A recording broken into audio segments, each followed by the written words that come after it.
Dans cette vidéo, on va améliorer le déplacement de Flappy Bird, c'est-à-dire qu'on va essayer de le faire planer. Alors, ici, donc dans Eclipse, j'ai créé un nouveau projet 1906 jeu Flappy Bird en reprenant le contenu de 1905 jeu Flappy Bird.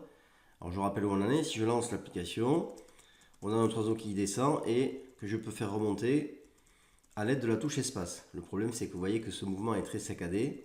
Et donc ça ne marche pas très bien, c'est pas très agréable. Donc on va essayer de fluidifier un petit peu ce mouvement. Alors on va aller dans la classe Flappy Bird, comme ceci. Et ici on va rajouter donc un thread. Donc on va mettre implement, runnable, comme ceci. Et donc évidemment il faut ajouter la méthode run qui va avec,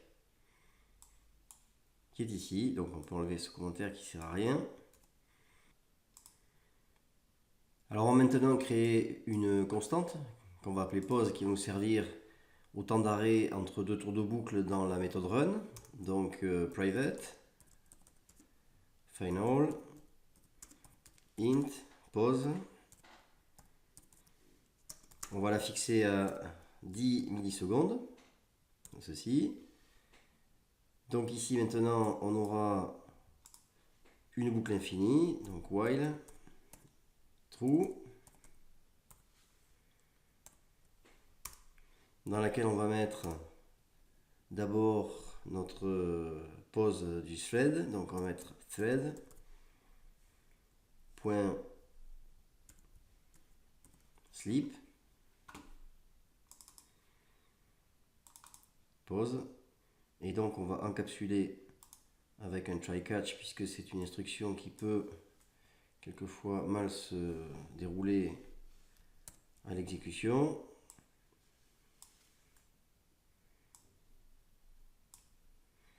Et donc ici on va enlever tout le traitement en cas d'exception. Donc nous on ne fera aucune action si par hasard ça se passe pas bien, comme ceci. Donc voilà, je sauvegarde. Alors maintenant il faut que je crée une instance de mon thread dans le constructeur. Donc je vais mettre thread, je vais l'appeler chrono L puisque c'est lui qui va gérer les battements d'aile, égale new thread. On va l'associer à l'instance de cette classe, donc on met this. Et ensuite il faut le démarrer, donc chrono L point start, comme ceci.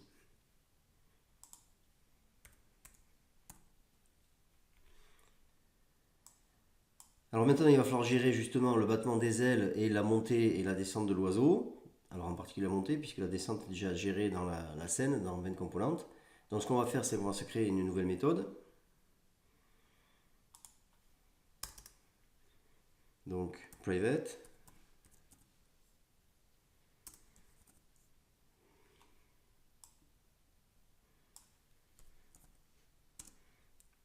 void. Donc on va l'appeler cette méthode bas des ailes. Et elle va prendre en argument un entier dy qui sera le déplacement, puisque ce déplacement va être géré ici. Et on va donc enlever ici cette instruction.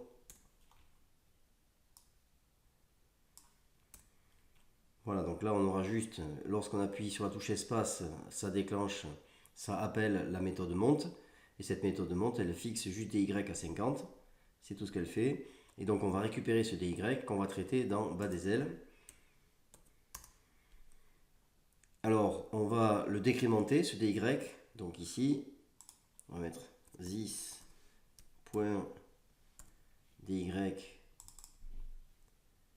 moins moins. Voilà. Et donc ici, on va appeler la méthode bas des ailes. Donc this.bas des ailes dy comme ceci. Alors qu'est-ce qui va se passer? C'est que c'est bas des ailes qui va gérer en fonction de dy, va afficher une image ou l'autre et va faire bouger l'oiseau. Et ici, on va à chaque fois décrémenter dy. Donc il va partir à 50 une fois qu'on appuie sur la touche espace et ensuite il va baisser jusqu'à 0 et donc à 0, le mouvement de battement des ailes sera terminé. Et donc la montée de l'oiseau lorsqu'on bat des ailes, eh bien, va être gérée par la méthode bat des ailes. Donc d'abord on va mettre if dy supérieur à 10. Donc tant que dy sera compris entre 50 et 10, on va faire afficher l'oiseau avec en train de battre des ailes. Donc ici on va mettre this point ico oiseau égale new image icône.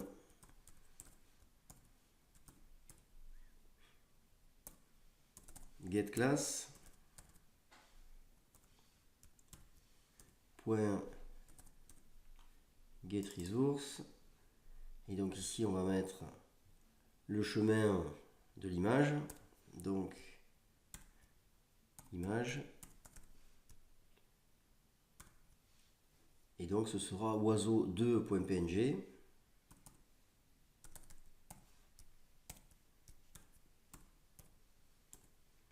Donc ça c'est l'image avec l'oiseau où on voit l'aile en train de battre, entre guillemets. Et donc ensuite, évidemment, comme d'habitude, this.img oiseau égale this.ico oiseau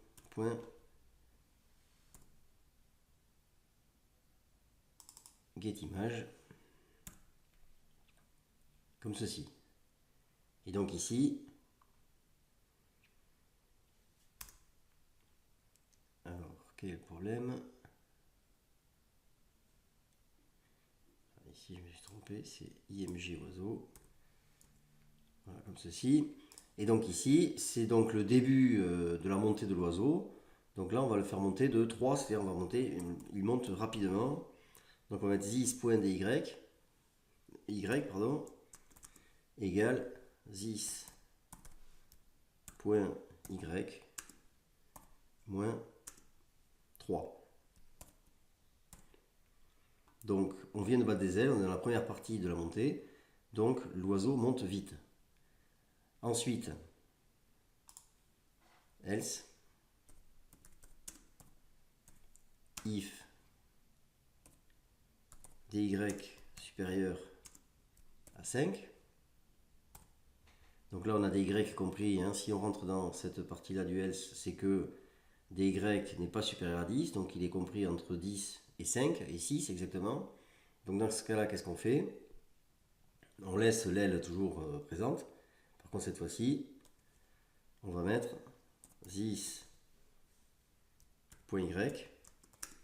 égale this.y,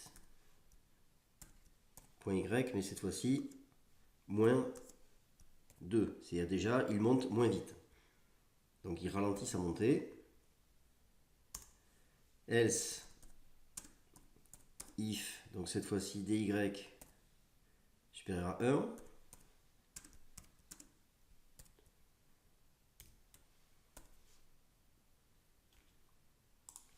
je corrige quelques erreurs. Donc cette fois-ci on va mettre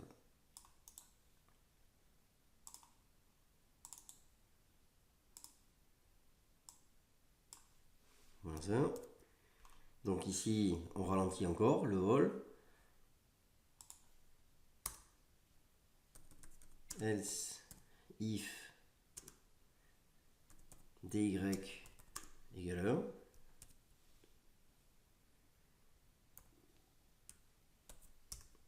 Dans ce cas-là, qu'est-ce qu'on va faire? Bien, on va remettre l'image normale de l'oiseau. Il a fini de monter, donc on ne bat plus des ailes. On met l'image où il plane.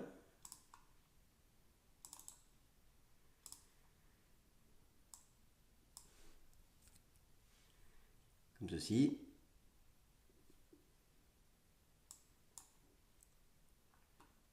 Alors ici j'ai une petite erreur parce qu'il manque une parenthèse. Voilà. Donc on peut tester. Vous voyez que maintenant on voit l'aile qui bouge quand on monte et le mouvement est beaucoup plus fluide que tout à l'heure, beaucoup moins saccadé, donc on a quelque chose qui est beaucoup plus convivial. Donc dans la prochaine vidéo, on va voir les collisions avec les tubes, avec les tuyaux, puisque c'est ce qui nous reste, et c'est ce qui rend le jeu si difficile.